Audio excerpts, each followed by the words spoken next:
परमात्मा पाप कर्म दंड को भी काट सकता है। अभी तक जिस भी संत व महापुरुष से मिले उन्होंने यही बताया कि पाप कर्म फल भोगने से ही समाप्त होगा। वो प्रभु कौन है जो पाप कर्म को काट देता है, वो काल के बंधन से छुड़वा देता है। उसका क्या नाम है, पूजा की विधि क्या है?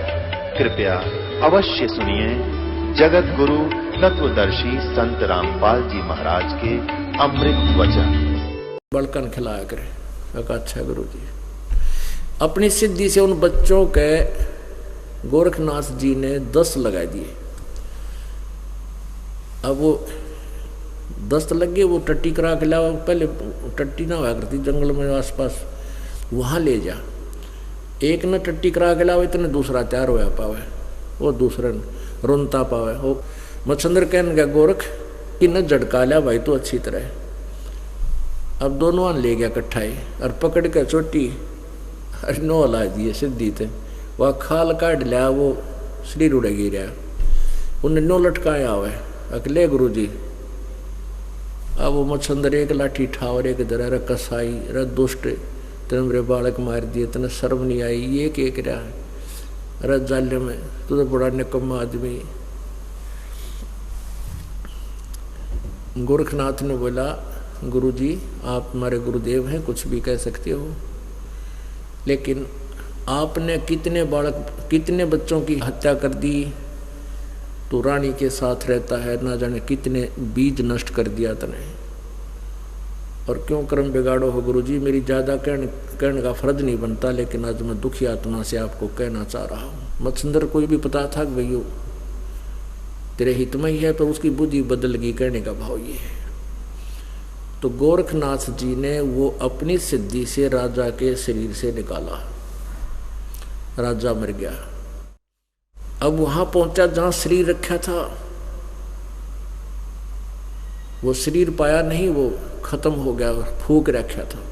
अब कहते हैं गोरखनाथ जी ने वो अस्थि उठाई, जो शेष बची, वो फूल बोला करे ना फूल, वो अस्थि उठाई और अपनी सिद्धि शक्ति से उसको गोरखनाथ मच्छंदर नाथ का शरीर बना दिया, क्योंकि मच्छंदर नाथ का जीवन अभी शेष था।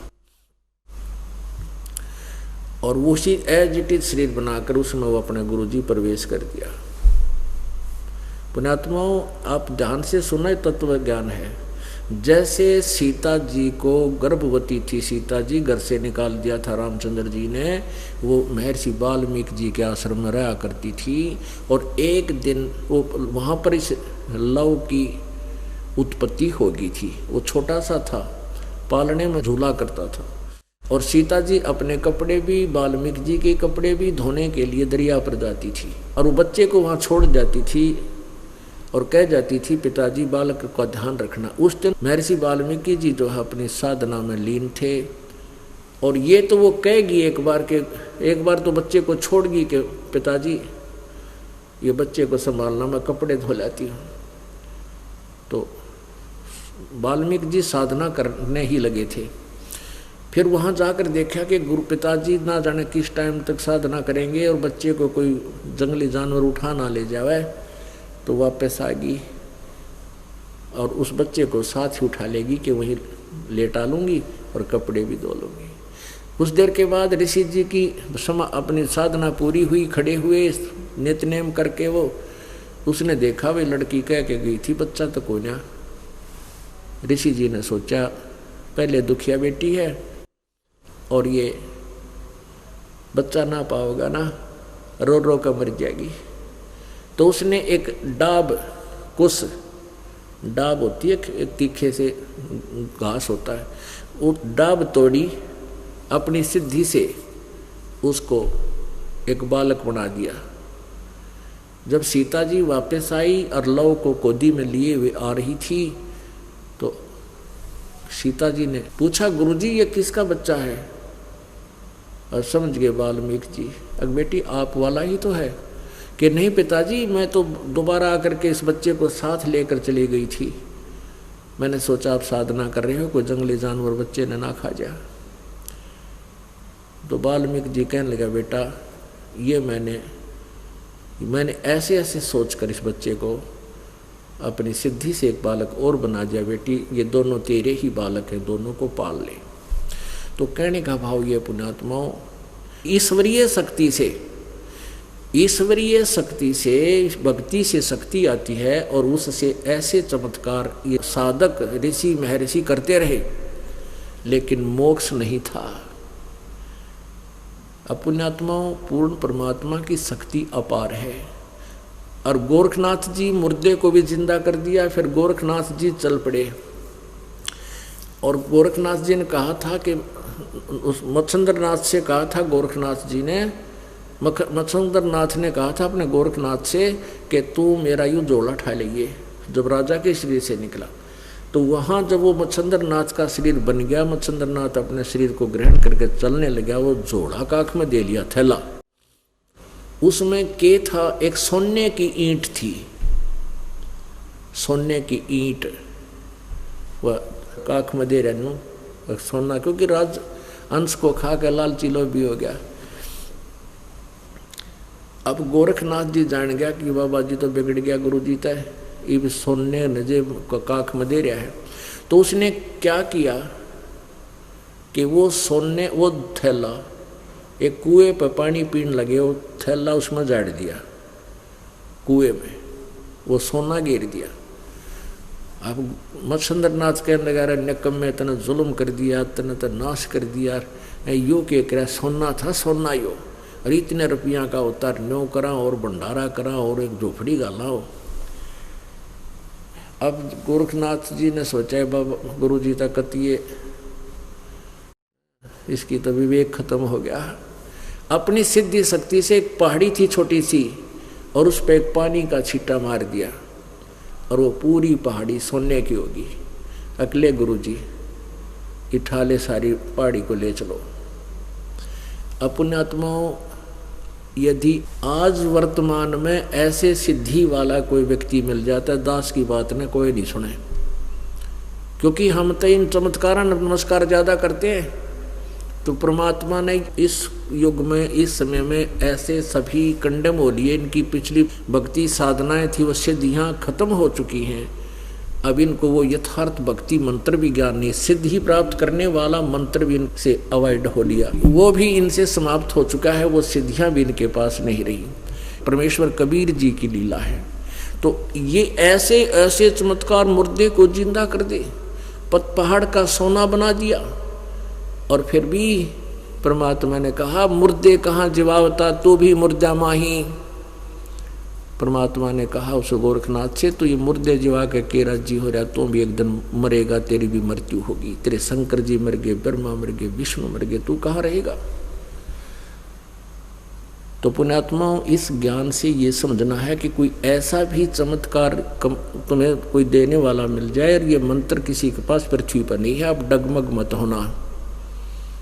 ये तत्व ज्ञान इसलिए दिया जाता है कि आप किसी के भरमाए भरमो नहीं, और आप डगमग हो जाते हो तो आपका भक्ति मार्ग नष्ट हो जाता। तो पुण्यात्माओं, इस प्रकार आपके ऊपर विशेष कृपा है परमात्मा की कि आपको ये ज्ञान सुनने को मिल रहा है, और इसको दृढ़ निश्चय के साथ अब जो दास ज्ञान बताता है, जो विधि बताता है, इसके अतिरिक्त कोई भी आकर तुम्हें किसी प्रकार का भी ज्ञान देने की चेष्टा करता है और आप उसके द्वारा दिए गए भक्ति मार्ग को स्वीकार करते हो, तो आप भक्ति से भ्रष्ट हो गए। क्योंकि वो अज्ञानी व्यक्ति से आपने कोई भक्ति मार्ग साधना ग्रहण कर ली तो आपका वो गुरु हो गया, दास नहीं रहा। आध्यात्मिक मार्ग में ऑटोमेटिक कनेक्शन कटता है, तो फिर आपकी भक्ति नष्ट हो जाएगी। आपने इस दास के अतिरिक्त किसी के भी द्वारा दिए गए भक्ति विधि को स्वीकार नहीं करना है, ये फाइनल समझ लेना यदि आपने इस मार्ग में सफल होना है। क्योंकि इस ज्ञान को थोड़ा बहुत सुनकर अटपट करने वाले करा कितने भटका मर गए, कहते चातुर प्राणी चोर हैं, ये मूड मुगदे ठोठ, और संतों के निकाम के उनके दो गलजोट है। बीजक की बाता कहें बीजक नाही हाथ, ये पृथ्वी डोबन उतरे कह मीठी बात। अपने गुरुदेव के द्वारा ही दिए गए भक्ति मार्ग पर चलना है। कोई कुछ भी बताए, आपका साथी भी आपको कोई कहता है कि ऐसे भक्ति करनी चाहिए तो भी व्यर्थ है, भक्ति मार्ग में ये दास जैसे बतावे कैसे सिमरन करना है, किस मंत्र का करना है, कब करना है। श्वास उस श्वास से नाम जपो, व्यर्था श्वास मत खो, ना बेराई सांस का फिर आवन होकना। नाम उठत नाम बैठत नाम सोत जागवे, नाम खाते नाम पीते नाम सेती लागवे। सिमरन का कोई समय नहीं है, क्योंकि पहले ये मूर्ख लोग हमें मूर्ख बनाया करते थे कि सुबह ब्रह्म मुहूर्त में साधना करनी चाहिए, बड़ी साधना होती है, सुबह की साधना का बड़ा लाभ होता है।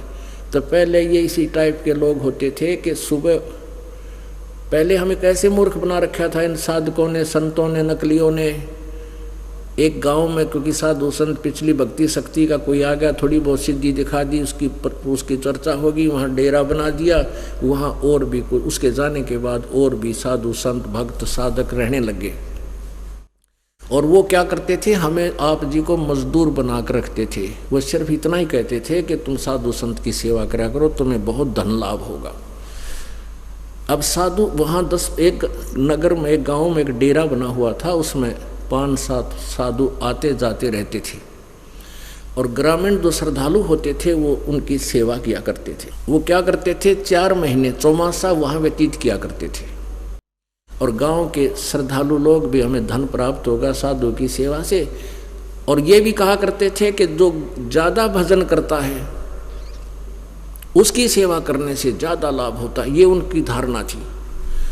तो वहाँ क्या देखा करते थे, वह ग्रामीण लोगों का अनुभव था कि जो संत सुबह जल्दी उठता है, सवेरे जल्दी उठकर साधना करता है, वो सही भक्त है, उसके पास भक्ति शक्ति ज़्यादा, और उसकी सेवा करेंगे हमें ज़्यादा लाभ मिलेगा। तो वो क्या करते थे, ये देख लेते थे कि सुबह किस संत की लंगोटी सूख रही है, यानी एक लंगोट बांध कर नहाया करते थे और वो सुखा दिया करते थे वृक्षों की टहनियों पर। तो वो आकर पूछते थे जी ये कौन से महाराज की लंगोटी है। वो दूसरे बता देते थे कि उस साधु की है, ये वक्त से उठे थे, स्नान किया था। हाँ जी हम धो देंगे इसको। वो धोने के बहाने और पूछ लेते थे किस साधु की है, तो उसके चारों तरफ वो सभी उसी की सेवा में लग जाते थे, उसके पैर दबाते, उसकी खातिर दूध लाते, अच्छी बढ़िया रोटी बना के लाते। तो वहाँ 8-10 भक्त संत साधु रहते थे, चौमासा बिता रहे थे।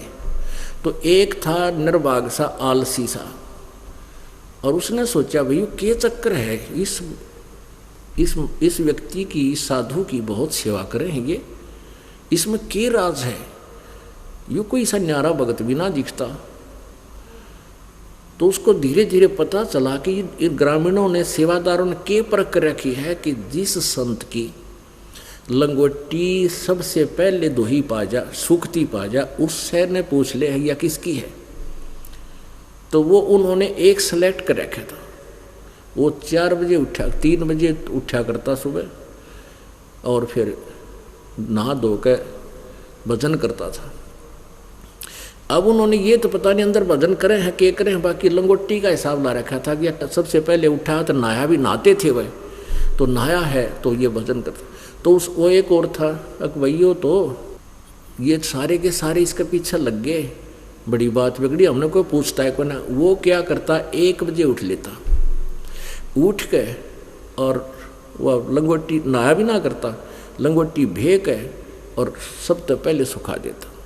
तो बाहर 1-2 सेवक रहा करता था, तो उन जाकर पूछने लगे कि भी ये फिर दूसरा दोबारा टाइम, तो पहले जो वहाँ एक आधा सेवक रहता था वो बताया करता कि ये लंगोटी सबसे पहले यहाँ सूखी है, सबसे पहले ये नया उठा है आज। तो ऐसे लगातार 4-5 दिन जब देखा कि ये सबसे पहले लंगोटी सूखा है, तो सारे के सारे श्रद्धालु उस पहले वाले को छोड़कर, जो 3 बजे उठ कर भजन कराया करता, उस 1 बजे वाले के सेट हो गए, और सारे उसकी मालिश कर, पूजा कर, उसकी खातिर दूध लावर, फल लावर, और वो और सारे छोड़ दिए। और वो क्या करे, उस लंगोटी ने सुखा के, नहावा भी नहीं, जाड्या में कौन नहावा, ऐसे वक्त उठ के उसने सुखा के अरोड का चादर सो जा भीतर कुटिया में जाके, और उसकी पूजा सब तैयारी शुरू होगी। तो उन्हें बोला करूँगा थारी सी तीसी, तुमने मूर्ख बना रखा था। तो हम ऐसे बुद्धू बना दिए लोगों ने कि 2 बजे उठो तो बड़ा भजन हो। अरे भजन तो जब करोगे उसी टाइम हो जाएगा, दिन में करो, शाम में करो, सुबह करो, पर कर सवेरे कसक के साथ करो, सच्ची श्रद्धा से करो। भक्ति करे बिन भाव रे सो कोने काजा। अगर श्रद्धा नहीं है, भाव नहीं है, भक्ति किसी टाइम करो चाहे ना करो, वह व्यर्थ है। और सच्ची श्रद्धा के साथ किसी भी समय आपका सिमरन आप कर रहे हो वही लेखे में होगा। तो इस प्रकार अपनी साधना सफल करो। किसी के भरमाए तुम भरमो नहीं, क्योंकि दास ये चाहता है कि आपको इस अनमोल ज्ञान दे दूं, चाहे ब्रह्मा विष्णु महेश भी आ जाओ, आप अपने पद से भ्रष्ट न हो, उसको तभी सफल हो पाओगे। बोलो सतगुरुदेव सत साहेब।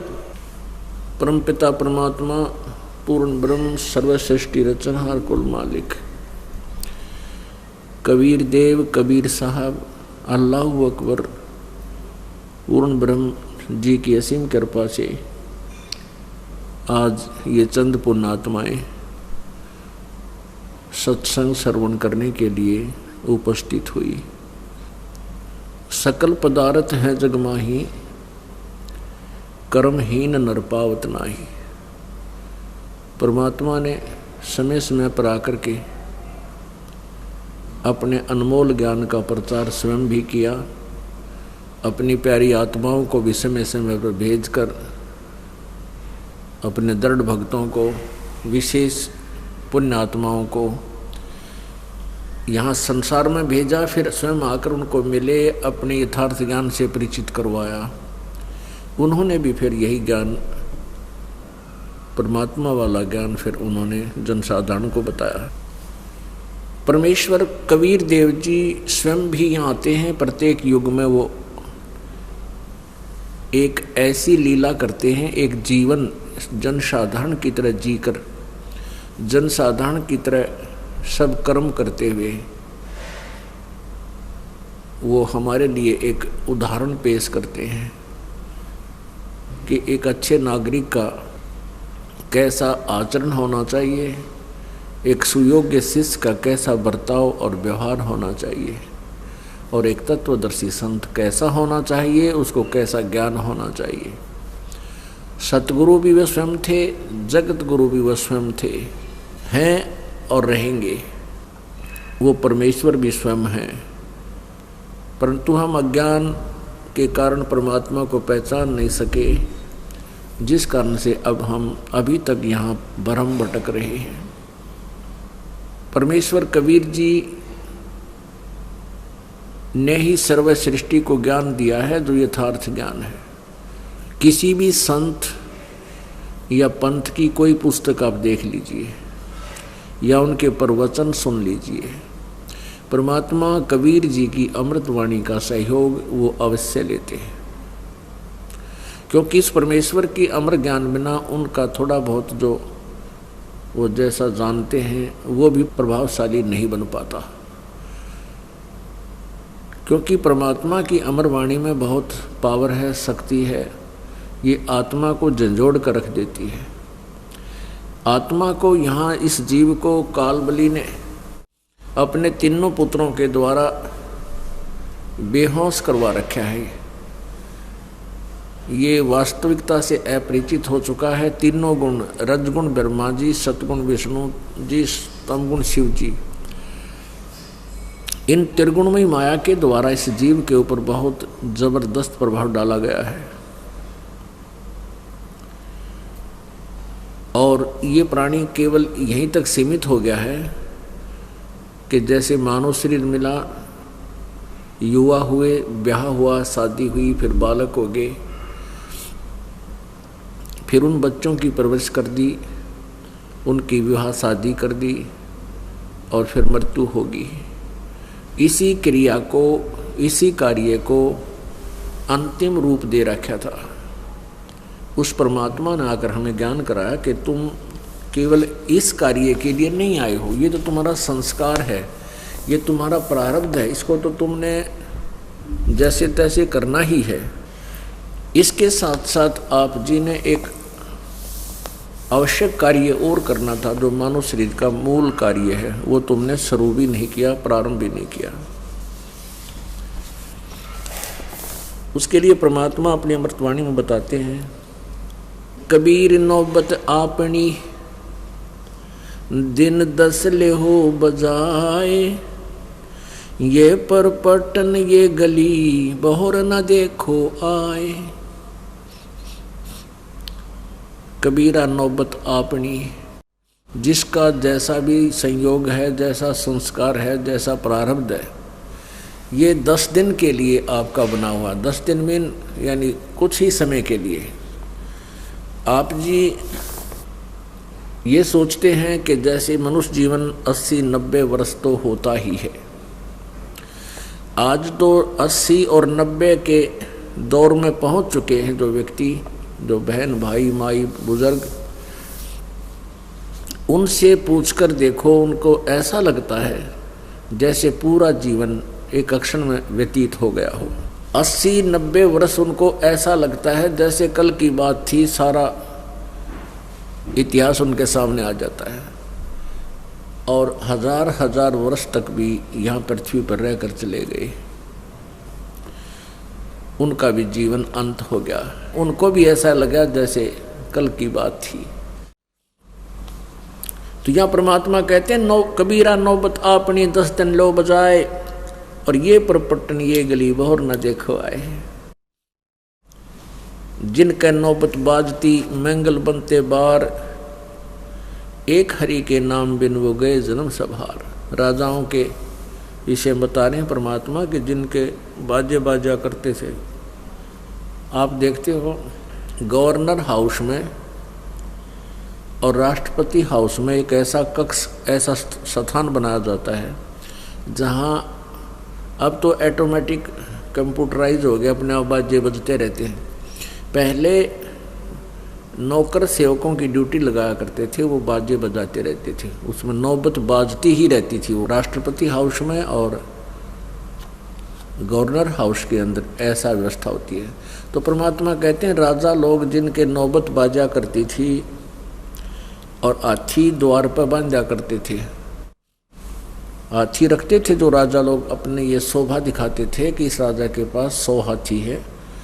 यानी एक हाथी को रखना कोई हंसी खेल नहीं है, उसकी खुराक इतनी है। राजा कहते हैं 100 हाथी, 200 हाथी रखे हुए हैं। तो वो अपनी शोभा दिखाते थे कि उस राजा के पास इतनी हाथी है, वो अपने किले के बाहर बांधते थे। जिनके नौबत बाजती और मंगल बंदते बार, एक हरि के नाम बिना वो गए जन्म सब हारे। परमात्मा की भक्ति के बिना अपना जीवन नष्ट करके चले गए। पूर्व जन्म के संस्कार से व्यक्ति राजा बनता है या धनी बनता है, सेठ बनता है, मनुष्य शरीर प्राप्त करता है, और सत भक्ति ना करने से वो अपना जीवन व्यर्थ कर जाता है। सातों शब्द जो बाजे ते घर घर होते रागे, ते मंदिर खाली पड़े इब बसन लागे कागे। जहां पर वो राजा लोग रहा करते थे, मस्ती मारा करते थे, उन नाच गाने सुना करते थे, भक्ति की नहीं। कबीर हरि के नाम बिना वो राजा रसब हो, गली गली भौंकत फिरे फिर टूक न डाले को। माटी लदे कुम्हार के फिर घास न डाले कोई। कबीर हरि के नाम बिना ये राजा रसब, रसब मन गधा, राजा रसब हो और मिट्टी लदे कुम्हार के घास न डाले कोई।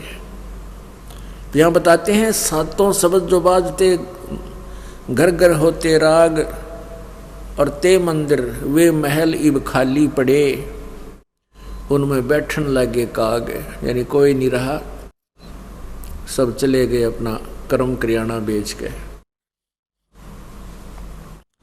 कबीर थोड़ा जीवना ये मांडे बहुत मंडान, सभी उबा पंथ सिरिये राव रंक सुल्तान।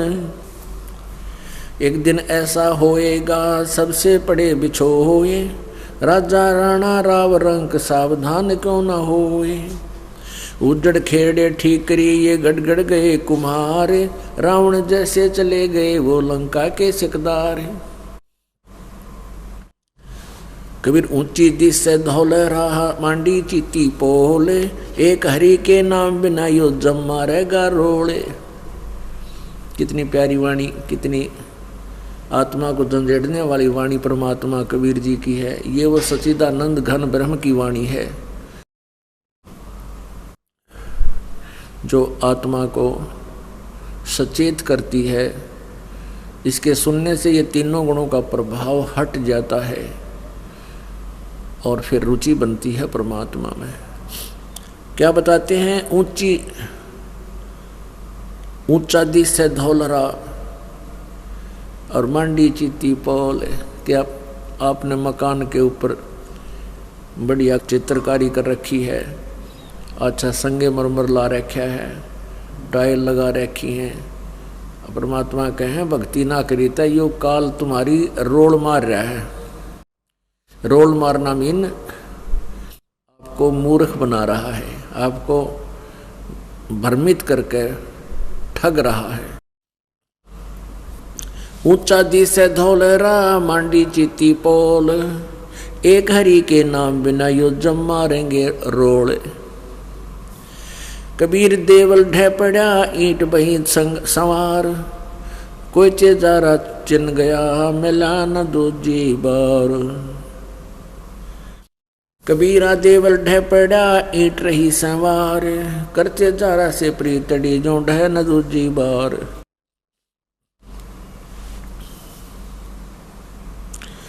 कहा चुनावे मैडिया चुना माटी लाए, ये मीच चुनेगी पापनी तन दौड़ कलेगी आए। परमात्मा कहते हैं कहाँ तुम इन कोठी बनाने में लगे रहते हो। परमात्मा की भक्ति भी करो, मालिक ने याद करो,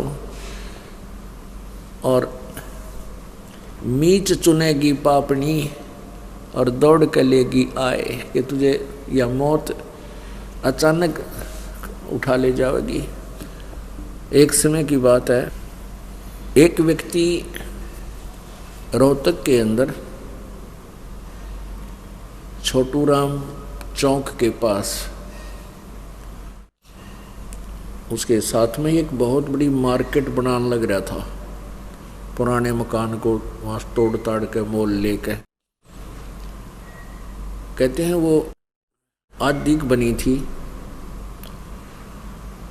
और शाम के समय मजदूरों को उनकी दिहाड़ी दे के मेहनताना दे करके वो स्नान करने लगा। गर्मियों के दिन थे, वहीं तराई के लिए टूटी ला रखी थी, उसको उसमें नहाने लग गया। नहा के और उसने कपड़े भी पूरे नहीं चेंज किए थे, धोती बांधी थी। और मजदूर वहीं अपने पैसे गिन रहे थे और वहीं उसकी टिकट कट की मृत्यु को प्राप्त हो गया।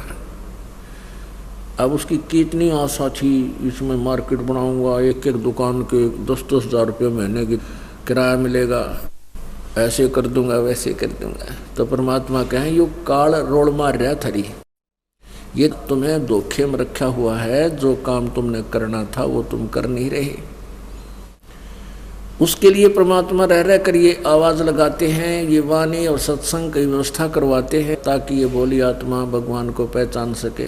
कहा चुनावे मैडिया ये चुना माटी लाए, मीच चुनेगी पापनी दौड़ कलेगी आए। कहा चुनावे मैडिया ये लंबी भीत उसारे, घर तो 3.5 हाथ भाई घना तो 4.25। अब क्या बताते हैं परमात्मा कि घर तो 3.5 हाथ और ज्यादा चाहता है तो 4.25। एक व्यक्ति का अपना जो शरीर होता है वो 3.5 हाथ का होता है।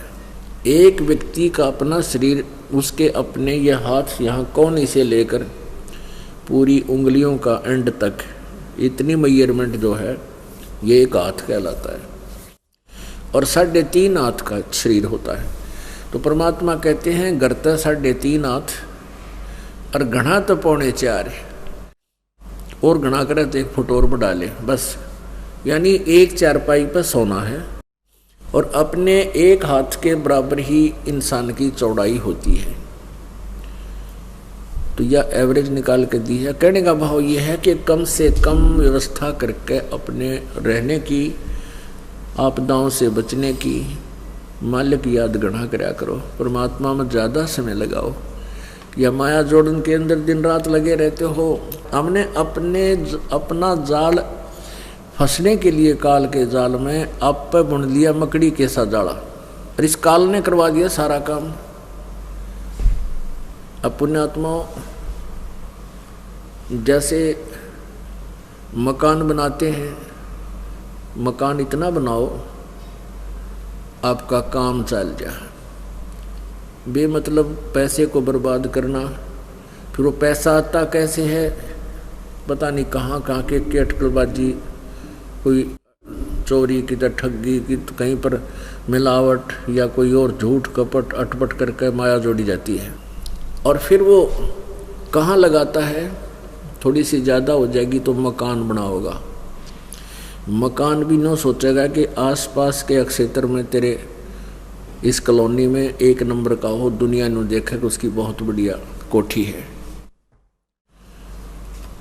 फिर क्या करता है कि जैसे बच्चों का विवाह करते हैं,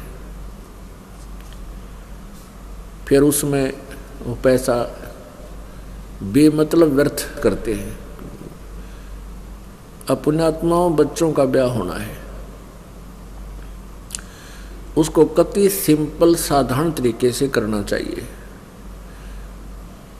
उसको कितनी बकवादों पर ले गए हम, कितना डीजे बजान लाग गए, फिर नाचा सारा परिवार कंजरा की तरह बाहर खड़ा हुआ गली में, बाण भी, बेटी भी, माँ भी, बाप भी, भाई भी, सारे जुलूस काटने। काल का तो ये उद्देश्य है कि इनको इतना निर्लज कर दूं और इतना कुबज में बाढ़ दूं कि ये भगवान की तरफ झांकें को नहीं। खूब पैसा लगाते हैं, कोई शराब पिलाते हैं और बेमतलब के आइटम, और वो दहेज रूप में देते हैं। अब एक पैसे वाला तो ये काम कर देता है, उसके पास तो पैसा है, लेकिन गरीब व्यक्ति जब उसकी बेटी का ब्याह होता है तो उसकी बेटी धीरे धीरे अपने माँ के पास बैठकर कहती है, देखा ना मम्मी, उसने अपनी बेटी को ऐसा दे दिया, उसने कार दे दी, उसने इतने बढ़िया पलंग ला के दिए, एक बढ़िया ऐसी वो ला के दी। तो माता समझ जाती है कि बेटी की उत्सुकता है कि मैं भी ऐसा ही कुछ लेकर जाऊं। वो फिर अपने पति से कहती है, लड़की के पिता से कहती है कि ऐसे ऐसे बेटी का कह रही थी कि उसने ऐसा दिया, उसने ऐसा दिया। तो फिर वो पिता दुख सुख पाके कहीं से कर्ज उठा कर न्यू सोचा मेरी बेटी की आत्मा दुख ना पावे और मैं भी कुछ अच्छे आइटम दे दूं और फिर कर्जा हो जाए। अपने आत्माओं, एक विशेष बात ध्यान रखा करो, क्योंकि हम सत्संग में आते हैं तो इसका असर भी होना चाहिए। ये बातें कहन सुन की नहीं है, ये कर पाड़न की है। बेटी का ब्याह लाख रुपया ला दे तब भी ब्याह होना है, और भाई 10-20 हज़ार में काम चला दे वो भी ब्याह ही होना है, विवाह ही करना है। हमने इन बकवादों को छोड़ के सिंपल से ढंग से अपना बच्चों को की शादी कर देनी चाहिए। आजकल क्या है कि जैसे बारात आती है, निरा ये वनस्पति घी वो भी डुप्लीकेट घटिया से घटिया लाते हैं, और लड्डू जलेबी बर्फी आइटम मिठाई बनाते हैं। खाने वाला भी बीमार और बेमतलब व्यर्थ होता है वो पैसा। तो इसलिए हमने बहुत सिंपल वे से बच्चों का ब्याह करना चाहिए, जिससे क्या होगा कि हमारी आधी टेंशन मिटेगी। अब पहले जैसे लड़की युवा हो जाती है तो माता पिता की नींद हराम हो जाती है, कहाँ से पैसा लाएंगे, कैसे बेटी ब्याहेंगे। और फिर मान लीजिए वो लड़की का ब्याह कर भी दिया और कुछ सामान आपने दे दिया दहेज का, वो जाती है वहाँ क्या देखती है कि उसकी जेठानी उससे कुछ ज़्यादा आइटम ला रखे हों दहेज में, तो फिर उस परिवार वाले रह रह कर टोकते हैं, देख या बड़े वाली तो इतना लाई थी, उसने इतना लाई, देखियो कितना सामान लाई। चाहे यूँ भी ना कहें कि तू कुछ ना लाई तो भी वो बेटी डिप्रेशन में आ जाती है। तो इस काल का उद्देश्य ये है कि इनको चैन दिन रात ना हो, ये भगवान भक्ति करें नहीं, आपस में ऐसे जल भुनकर ये अपना जीवन व्यर्थ कर जाए। पुण्यात्माओं, कुछ सोच के हमने स्टेप उठाने पड़ेंगे। समाज में कुरीतियाँ बहुत घनी होगी, विकार बहुत ज़्यादा आगे है, इन सब को धीरे धीरे समाप्त करना है। अब यहाँ हम शादी कराते हैं परमात्मा को साक्षी करके, परमेश्वर की वाणी के माध्यम से। 5-4 भक्त आ जाते हैं, दोनों बच्चों का सहयोग जोड़ देते हैं, यही खाना खाते हैं जैसा भी भंडार में बना हुआ होता है, और अब अपने घर चले जाते हैं। विवाह ही करना है, विवाह ही कराना है। संयोग तो परमात्मा ने जोड़े रखे थे, उन बच्चों के संस्कार पहले ही जोड़ रखे थे। हम तो सूखी ड्रामाबाजी करके उनको और कहर बना लेते अपने ऊपर, खर्चे बढ़ा बढ़ा कर। तो इस प्रकार हमने इसको बहुत ही ऐसा साधारण सा बनाना है जिससे हमारे ऊपर बेटी बोझ ना बने। अब कैसा जुल्म हो रहा था पीछे, बेटियों को गर्भ में मरवाने लगे थे, गर्भ के अंदर ही मरवा देते थे। कारण यही था कि दहेज, और ये लोग इसे भेड़िया हो गए थे। एक गांव में बताते हैं कि एक लड़के की प्रथम शादी हुई, वो फौज में लग गया, तो अच्छा धन दिया उसने अपनी बेटी को, बेटी वाले ने। तो कहते हैं उस लड़की को कुछ दिनों के बाद उस परिवार ने मार दिया। फिर 6 महीने के बाद दूसरी शादी होगी, तो 1 साल के बाद उसको भी खत्म कर दिया, इतनी विवश कर दी कि वो फांसी खा गई। अब फिर तीसरी शादी हुई है, तीसरी शादी में भी उन्होंने ऐसा ही जुल्म किया।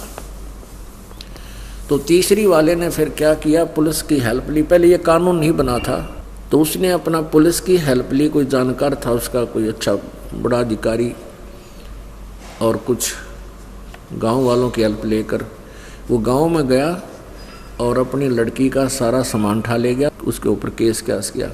उसके बाद उस लड़के का पता चल गया कि इन्होंने ऐसे ऐसे जुल्म किया। तो पुण्यात्माओं, ये लोग भेड़िए हो गए थे दहेज के चक्कर में।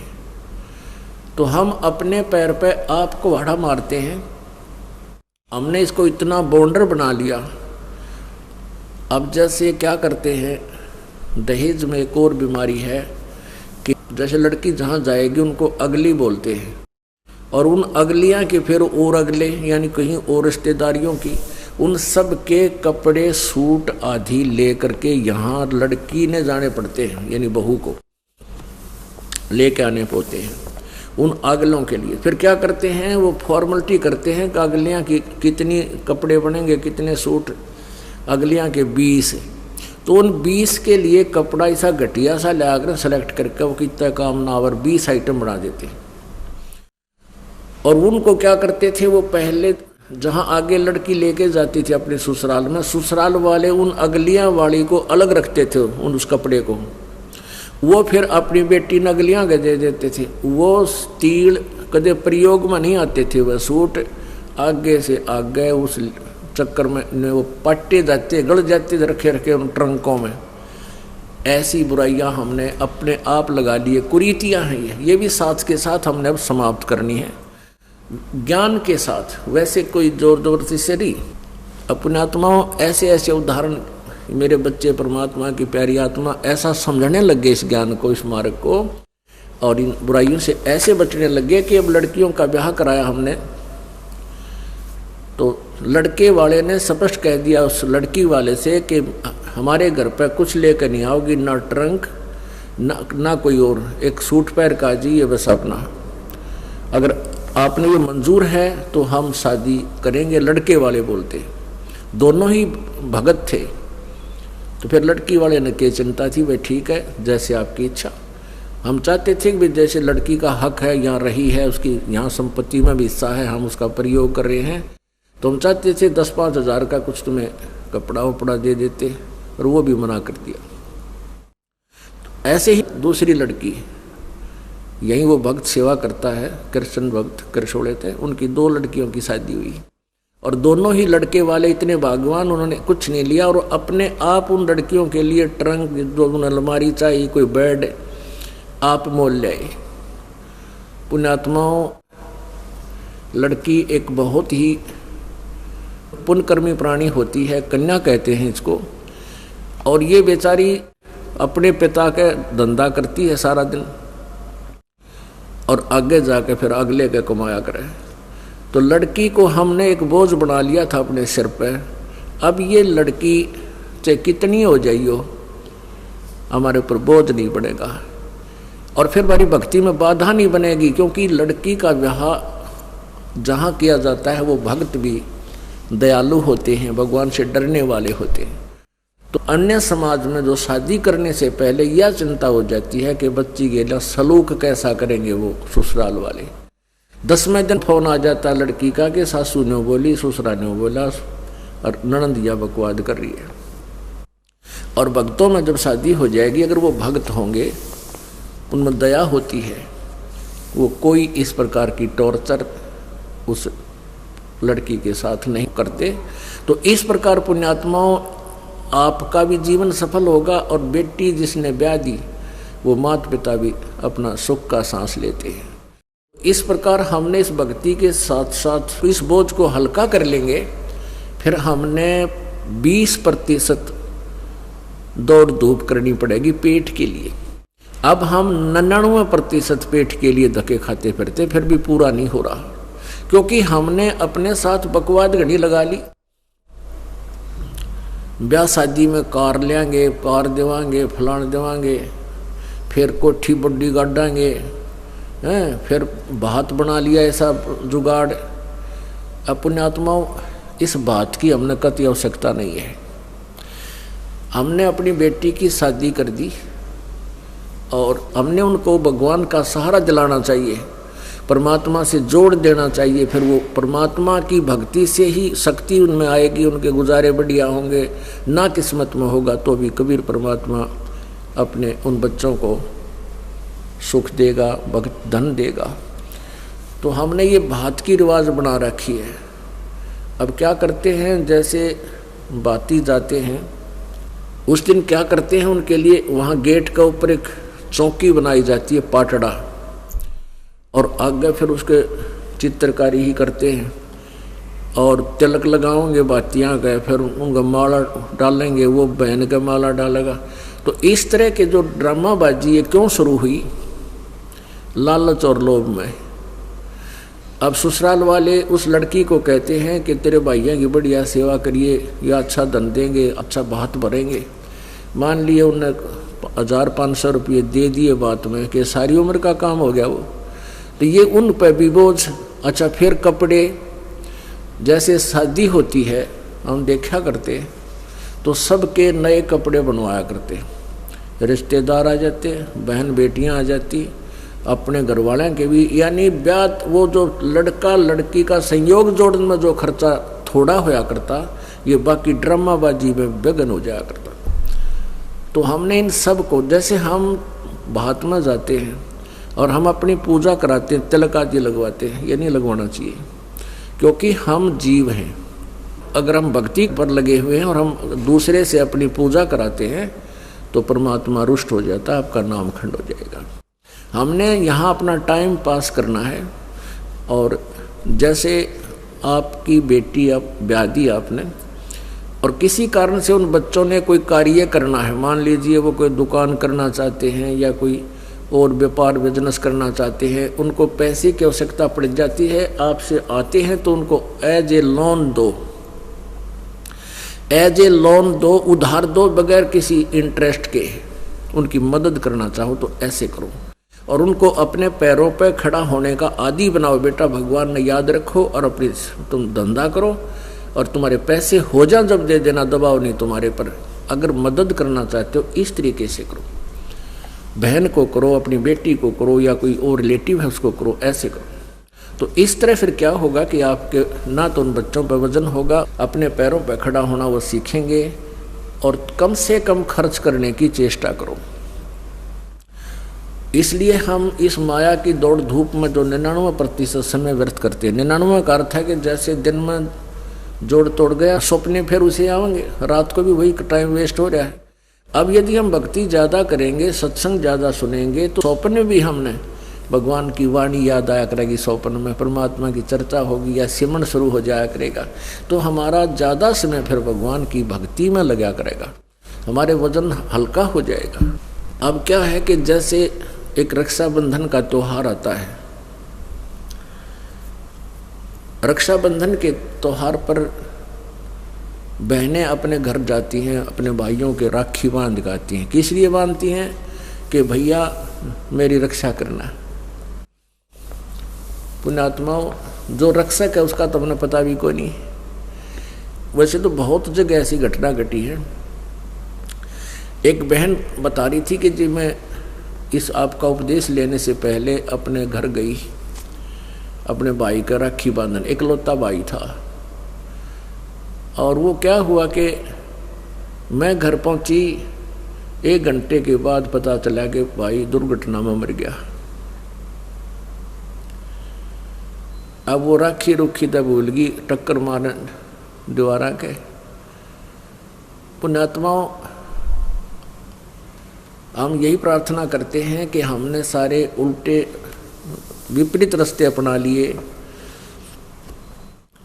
अब जो हमारी भी रक्षा करे, बहन की भी रक्षा करे, भाई की भी रक्षा करे, क्यों ना हम उस परमात्मा का राखी बांध जा, यानी उसकी शरण में आ जाए, उसका उपदेश ले लें। तो उस लड़की को ज्ञान हुआ, वह नाम लेगी तो औरों को भी समझाती है कि बेकती गुरुजी जो कहे सच्ची बात है। मैं इसी उद्देश्य से गई थी, मेरा भाई मेरी रक्षा करेगा, और भाई ये ना पाया मुझे, भाई की लाश आई मेरे सामने उसी रक्षाबंधन के दिन। तो परमात्मा हमारा सबका रक्षक है, हमने इसी को राखी बांधनी चाहिए, हमें और ड्रामेबाजी की कतई आवश्यकता नहीं है। हमारा जो त्यौहार है ये सत्संग है, समागम हमारा त्यौहार है, और ये महीने में 2-2 बार होता है, 3-3 दिन का होता है। ये त्यौहार मनाओ। बाकी त्यौहार क्या है? जैसे हम दिवाली मनाते थे, उसका उद्देश्य क्या था कि श्री रामचंद्र जी सीता जी को, रावण को मारकर घर ले आए, खुशी मनाई। और जब सीता गर्भवती निकाल दी करते, वो दुख ना मनाते तुम? जब सीता जी गर्भवती थी, घर से निकाल दी, वो जब वह सीता सारा जीवन बाहर जंगल में ऋषि के आश्रम में व्यतीत किया, उसके बाद तुमने दुख ना मनाया। तो ये इस तरह की जो कहानियाँ, ये त्यौहार हम बनाने शुरू किए, इनकी हमें आवश्यकता नहीं। अब होली क्या है? होली किस लिए मनाते हैं कि भगवान ने प्रहलाद भगत की उस दिन रक्षा की थी। फिर प्रतिवर्ष वो लाकड़ी फूकते हैं, होली मनाते हैं, क्या फिर रक्षा हो जाएगी आपकी? परमात्मा रक्षा ऐसे ही करेगा जैसे प्रहलाद भगत ने भगवान की भक्ति और सच्चे दिल से की थी। पिता भी मना करे था या भक्ति छोड़ दे, लेकिन अंश ने छोड़ी नहीं कि पिताजी आप गलत कह रहे हो, मार्ग यही सही है, परमात्मा ही हमारा दुख निवारण कर सकता है। इसी बात पे पिता पुत्र की बात बिगड़ गई, लेकिन प्रहलाद भक्त बीज था, उल्टा नहीं हटा और अंत में विजयी हुआ। ऐसे ही आप जी ने ये भक्ति मार्ग मिल गया जो प्रहलाद के पास था, वो आपको मिल गई भक्ति। इस साधना को करो और मर्यादा में रहो, आपकी भी ऐसी रक्षा करेगा और कर रहा है। यहाँ हजारों की संख्या में ऐसे प्रमाण आपको दिखा दें जहाँ परमात्मा ने रह रह कर रक्षा की है, पल पल पर रक्षा की है। तो पुण्यात्मा, पहले तो हमने ये इस तरह के जो हमारे अपने आप हमने मकड़ी वाला जाड़ा पूर के इसमें आप फंस बैठे, इसको हल्का करो। इस तरह की ड्रामाबाजी बंद करो, और बीड़ी, शराब, मांस, तम्बाकू ये कभी भी नहीं छूना चाहिए। ये नर मनुष्य का आहार नहीं था। ये तो मनुष्य जो है ना पशु बना देता है। शराब जो है तम्बाकू है, कोई भी जो चीज़ है नशा करती है। और तम्बाकू का प्रयोग तो बहुत बुरा बताया है। शराब पीना महादोष है, परस्त्री गमन, दुराचार ये महाअपराध हैं, इस जीव के लिए हानिकारक है। रिश्वत लेना, चोरी करना, ठगी करना, ये इस तरह की जो बकवाद हमने लगाई इनको हटाना है। क्योंकि जिस कहते हैं नाम खुमारी नानका चढ़ी रहे दिन रात, और भांग तम्बाकू छोतरा ये तो उत्तर जा प्रभात है। यानी जो शराब आदि का नशा करते हो, भांग का करते हो, या भूखी सुल्फा पीते हो, ये नशा तो कहते हैं सुबेरे समाप्त हो जाएगा। और भगवान की भक्ति का जो अमल है ये नशा करके देखो। नाम खुमारी नानका, नाम का नशा दिन रात चढ़ा रहता है। परमात्मा के बिना में कुछ भी दिखाई नहीं देता। ये संसार असार नजर आ जाएगा कुछ दिनों में आपको, क्योंकि आपकी ज्ञान वाली आँखियाँ काम करने लग जाएंगी। जैसे ये शरीर क्या है, इसमें हार्ड, मांस और रक्त, विष्टा, पेशाब, बलगम, गंध ये लपेट के इसके अंदर भरकर ऊपर ये चाम लपेट रखा है। इसके ऊपर इसने जरा सा खुरच कर देख लो अंदर के क्या कुबाड़ भरा इसमें, ये पालिश कर रखी है, हमें मूर्ख बना रखा है।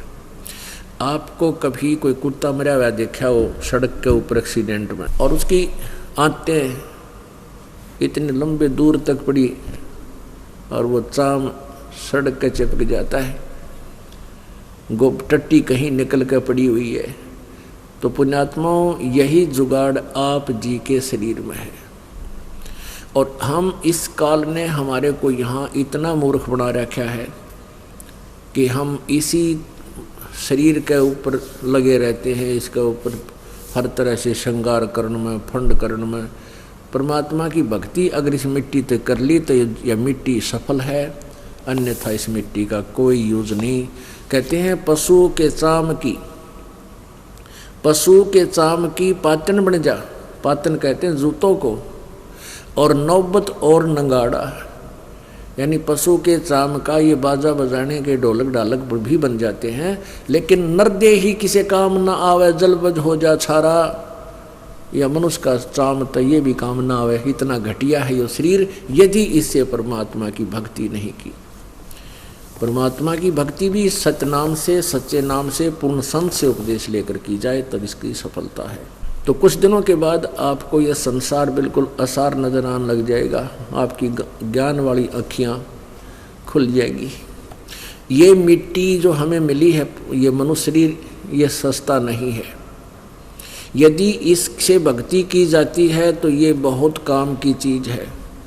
इसका एक श्वास कितना कीमती है। कबीर साहब कहते हैं, कहता हूँ कई जात हूँ और कहूँ बजा कर ढोल, और सांस जो खाली जात है तीन लोग का मोल।